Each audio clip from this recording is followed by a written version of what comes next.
to the mere mention of Clark's name as far as getting the message out there. And you see that once again through the quotes here. This is what Napheesa had to say. The amount of money that Caitlin Clark has made the league is insane, and she's getting 0% of it because we have no revenue share. She gets less than $80,000 a year, and she's bringing in like hundreds of millions of dollars. Insane. And yes, that is insane. This is all a little bit more complicated than it seems on the surface, of course. I brought this up before. The ownership pie. Okay, so she said it. Caitlin Clark has brought insane money into this league. But guess what? She's getting 0% of it. Seriously, less than $80,000 a year, while generating hundreds of millions? Napheesa Collier didn't just talk. She lit a fuse, pulling Clark right into this brutal WNBA pay and injury scandal that could actually tear the whole league apart. This isn't just about how much players make. It's about the heart and soul of women's basketball. Totally exposed, and with Collier going off on Commissioner Cathy Engelbert, the fight lines are drawn. Clark is right in the middle of this financial earthquake, and honestly, this feels like the start of a huge breakdown that everyone saw coming, but nobody was ready for. The WNBA, the gift that keeps on giving. I have got to touch on this story. I've been traveling all day. I can't wait to get back to my studio so I can really wild out and get to doing what I do. But in the meantime, between time, we are going to address this whole Napheesa Collier continuing to blast Cathy Engelbert. She's not stopping. It's not over. Now she's name dropping Caitlin Clark again. And I'm starting to think this is becoming like for your own personal gain. You know what I mean? I'm very aware, like the WNBA called the WNBPA. And this wasn't Collier's first time going after Commissioner Engelbert, Remember their initial beef?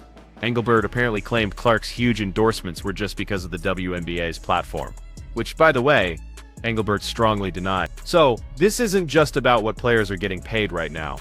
This is a super personal, ongoing power struggle between some big names, and it's getting worse with every single public comment. Collier has a track record of calling out the league's higher-ups, so this latest outburst, it feels totally calculated, not just some random reaction. This whole thing has been brewing for a long time, and now it's exploding into crazy public drama. What started as whispers is now a full-blown war, with Clark caught right in the middle, almost like a powerful weapon. Napheesa Collier sure knows how to make her WNBA pay points.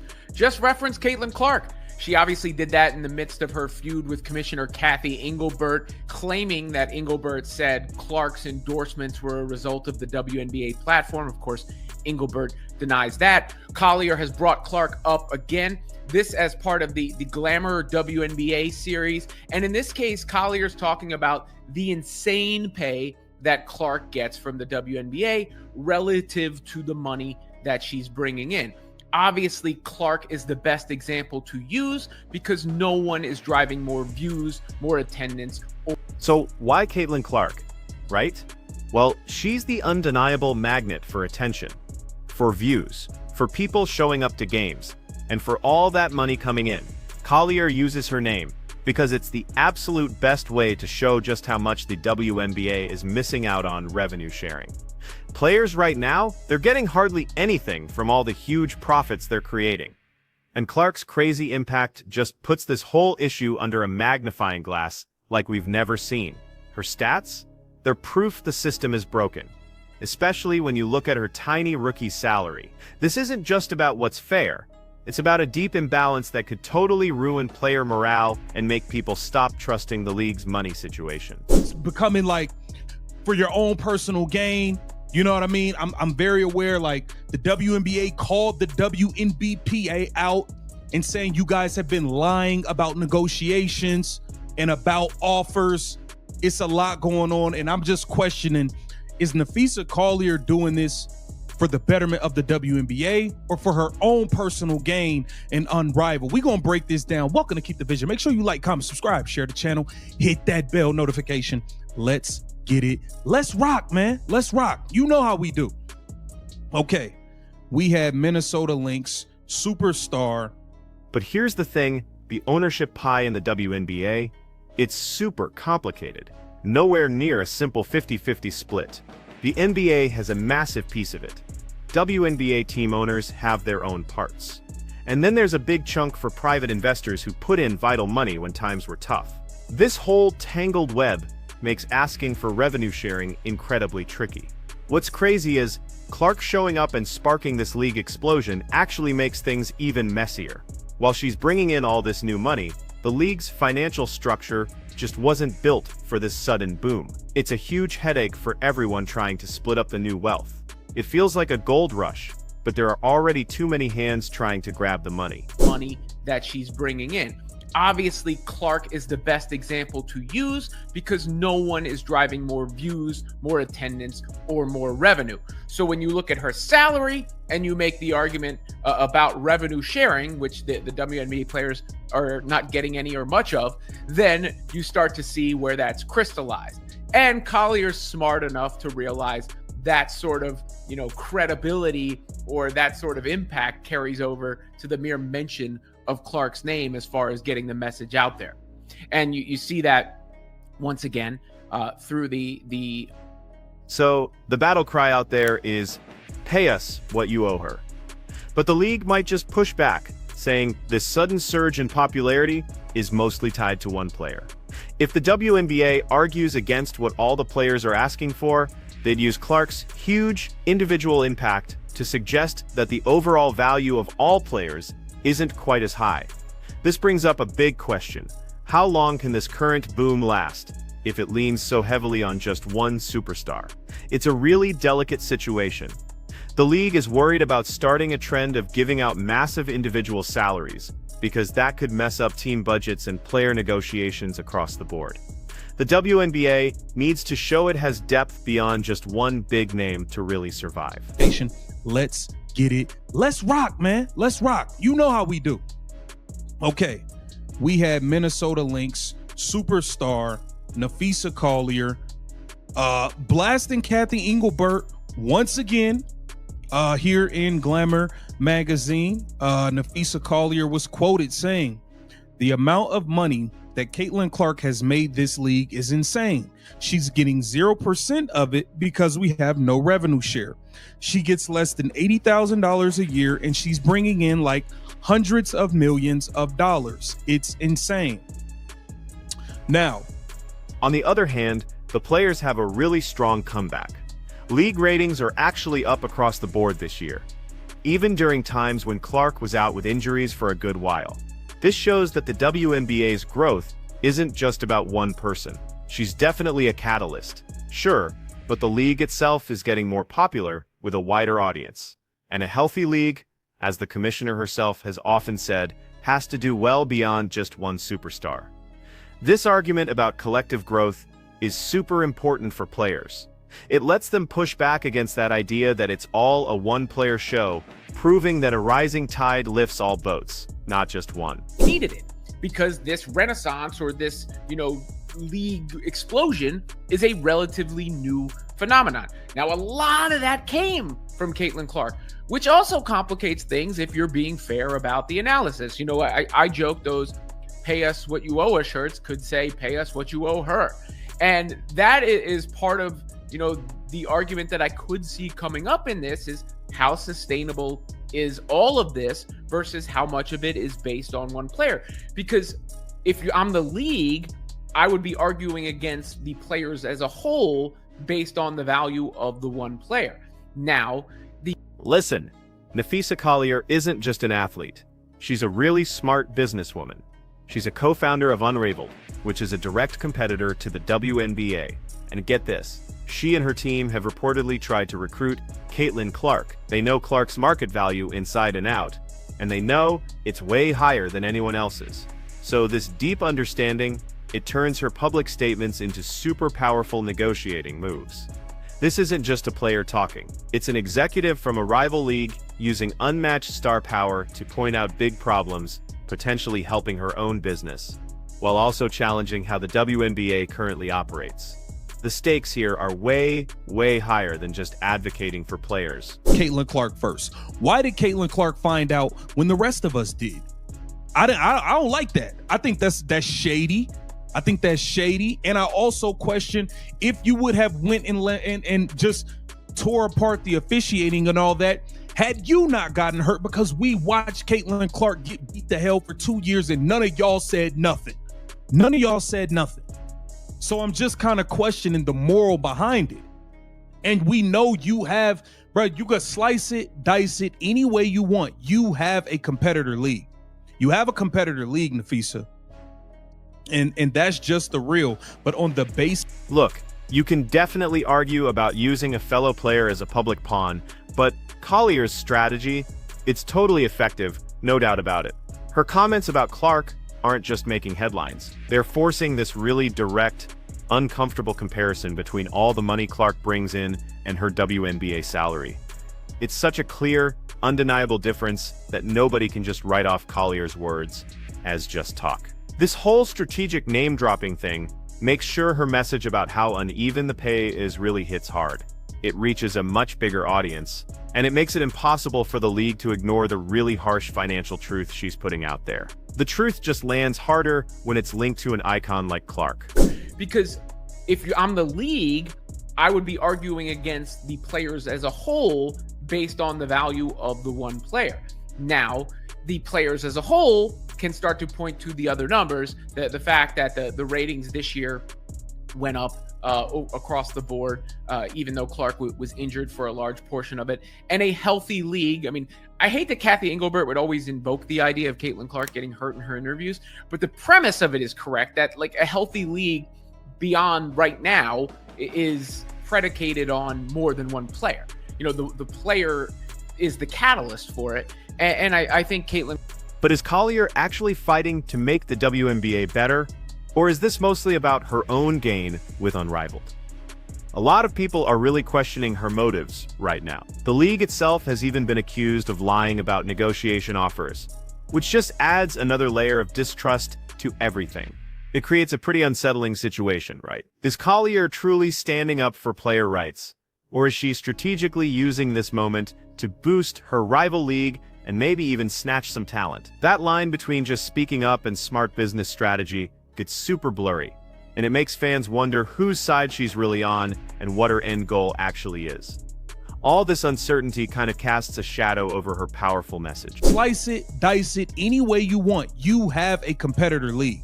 You have a competitor league, Napheesa. And that's just the real. But on the basis of this, yes, it is absolutely ridiculous that Caitlin Clark is bringing in all of this money, hundreds of millions of dollars, and she's making 80 grand a year. It's a joke.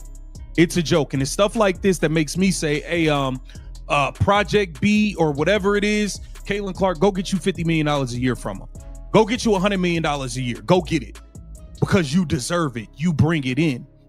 So there has to be a better deal in line, but the moral behind what Napheesa...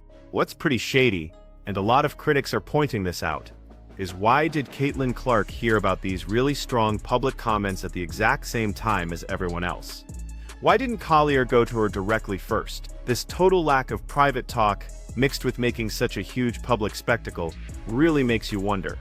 It suggests that the main goal might not have been a friendly chat with Clark.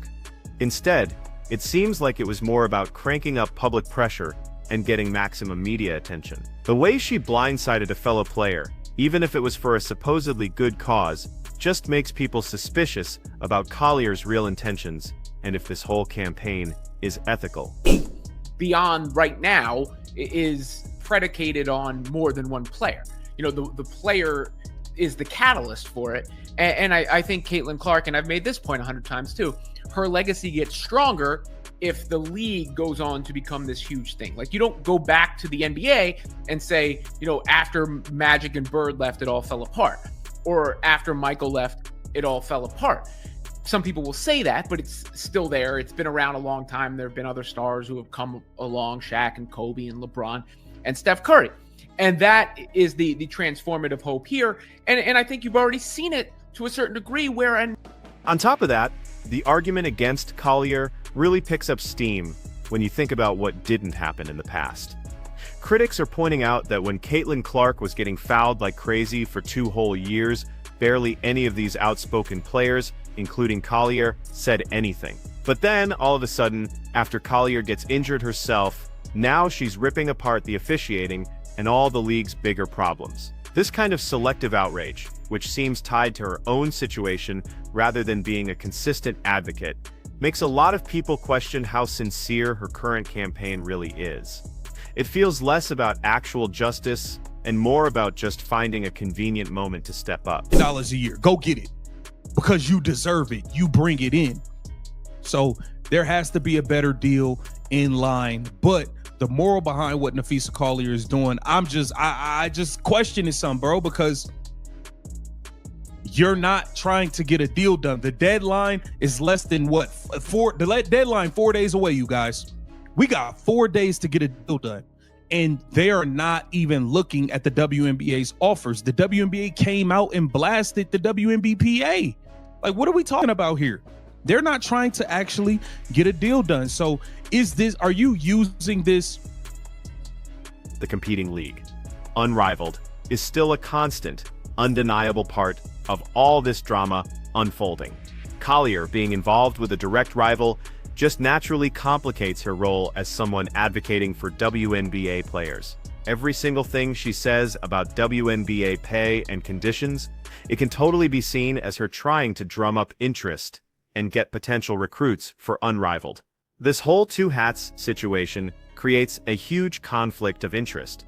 It makes people suspect that her public comments aren't really about honest negotiation. Instead, it looks more like she's trying to mess with the existing league while building up her own. It's a really high-stakes chess game for talent and who gets to control the story. And with Unrivaled, they know they've been trying to get Caitlin Clark. They try to get Caitlin Clark. They know that her value exceeds the value of every other player. And it is good negotiating. You can say whatever you want about using Clark as a pawn in the game. And I don't know if Stephanie White was referring to Napheesa Collier specifically when she made that point, but it is a good point or a good tactic from Fee to bring up Clark, because not only do her comments get more attention, but they're more effective, because you can't look at that, specific one-to-one transaction on face value. The amount. What's crazy is how urgent this situation is, but a deal feels even further away than ever. There's a big deadline coming up, reportedly in just 4 days, and players supposedly aren't even looking at the WNBA's offers. This just screams a complete breakdown in talks, with one side looking totally unwilling to budge. Is this a real deadlock? Or is all this public outrage, fueled by Clark's name, actually designed to create maximum leverage? Or maybe even to totally sabotage any possible agreement? Refusing to even engage with offers really hints at a much deeper strategic move.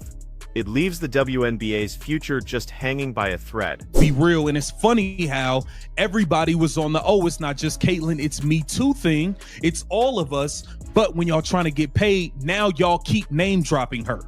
Now y'all keep name dropping her when it's time to try to get paid. When the fact of the matter is, she was the one driving the numbers in the first place. And we told y'all that. And y'all got mad. We've been telling y'all, it ain't because of no Asia. It ain't because of it ain't because of none of that. None of that. It is solely because of the numbers that Caitlin Clark is bringing in. Point blank, period. And y'all been in denial. But now, when you're trying to get what you want and get leverage and all of this stuff, you are using. The story has definitely changed, hasn't it? At first, a lot of players and media folks played down Clark's individual impact. They kept saying, it's not just Caitlin, it's all of us. But now that these pay negotiations are getting serious, Clark's name is getting brought up over and over again, almost exclusively, when they're talking about why players deserve more cash. This big switch shows an undeniable truth, even though they denied it before. They're now openly admitting her unique value as a negotiating chip. It's a really clear sign that Clark is, in fact, the main reason for the numbers they're using to demand higher salaries. The facts are just speaking way louder than all that earlier talk, That is insane. This is all a little bit more complicated than it seems on the surface, of course. I brought this up before. The ownership pie in the WNBA is not clear-cut. It's not like you get half the pie, we get half the pie, because the NBA has such a large ownership portion, as do the WNBA owners, as does a fairly significant portion of private investors who helped give the league a capital boost when it really needed it. because this renaissance or this, league explosion is a relatively new phenomenon. Now, a lot of that came from Kate. And get this, adding to all the chaos, there's another really important scandal hitting the league right now. Injury reporting. The NBA has apparently told all 30 of its teams that it's reviewing how they handle injury policies, training, and staff education. This is happening because there are big concerns about transparency. It's not just about keeping players safe, it's about the whole integrity of the game. Especially with all the legal sports betting taking off, shady injury disclosures could totally lead to manipulation and really damage the league's reputation. So, we're probably going to see a huge overhaul in how player health info is managed and shared. It feels like a deeper problem is finally coming to light. Per memo obtained by the NBA. So I keep telling you guys, this is bigger than this is more than just the gambling. Obviously, that is something they want to make sure they have eyes over and that they monitor and they don't allow to happen to tarnish the legitimacy of these games in all sports. But the injury reporting also is a part of this. And we know how shady the WNBA was when it came to being honest about the injuries of players on this team. Not even just Caitlin Clark, Damiris Dantas, Chloe Bibby. Chloe Bibby injuries seem worse. What's more, the WNBA's history with injury reporting is already under a ton of scrutiny. It's not just about Caitlin Clark. Players like Damiris Dantas and Chloe Bibby had injuries that seemed way worse than what the Indiana Fever specifically were saying publicly. This pattern of alleged dishonesty has created a total crisis of trust. The Indiana Fever are definitely going to be one of the teams facing intense scrutiny during this NBA-led review. Fans and players deserve honesty about health, and the league's perceived shadiness in this area just keeps eroding confidence. It makes the whole WNBA scene feel super unstable and untrustworthy. Meanwhile, through all this, Caitlin Clark is still just navigating her rookie season. She recently showed up at a Lily event with Kelsey Mitchell and Ari McDonald. These appearances really show her lasting marketability and how committed she is to team stuff, even though she's caught right in the middle of this whole pay fight. Looking ahead, the Indiana Fever's backcourt in 2026 might even have Clark and Mitchell, with McDonald as a possible backup since Ari seems to have won over the coaching staff. So while the league is fighting, Clark is quietly building her brand and her future, proving her focus stays on the game itself, despite the storm around her. This whole wild story, Collier's strong accusations, Clark's huge impact, the league's questionable practices, and this big financial showdown is shaping the WNBA's future right now.